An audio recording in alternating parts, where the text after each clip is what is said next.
По една година од владењето на ВМРО ДПМН е знам и влен. Македонија не изгледа како просперитетна држава со јасна насока, туку како држава со повредено достоинство и разочарани граѓани, порача председателот на СДСМ Венко Филипче на трибината Македонија понижена една година влада.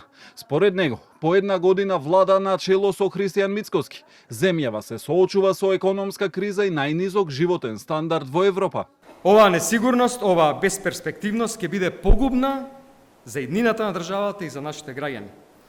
Наместо заедно сите да се интегрираме, очигледно е ВМРО ДПМН сака еден по еден да го бираме патот кон Европската унија. Нема горда Македонија без горди работници, без горда младина, без горди земјоделци, без полна трпеза и без перспективна иднина.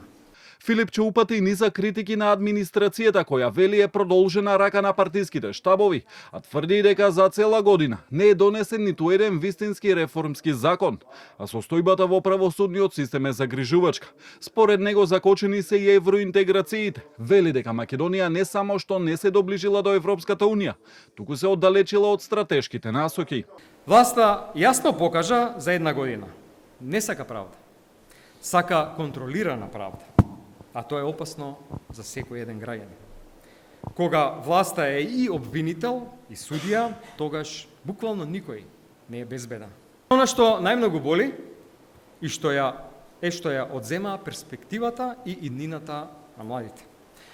По една година е јасно дека напред е слепа улица со ВМРО ДПМН. Нема план, нема волја, нема стратегија како нашата држава да стане членка на Европската унија. И каде се движиме како нација.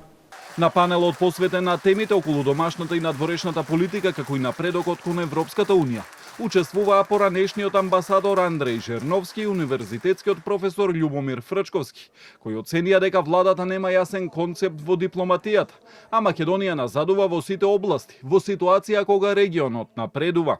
Ние денеска функционираме како подршна единица на Орбанова Унгарија, каде што го слушам Милошовски отворено вели да, ние односите со Европската унија и со НАТО ги градиме според моделот на Орбан. Тоа е отворено веќе.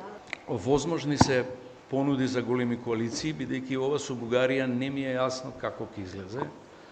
Имам впечаток дека на некој начин ќе свијат грб секако по таа линија и некаков контакт ќе бараат.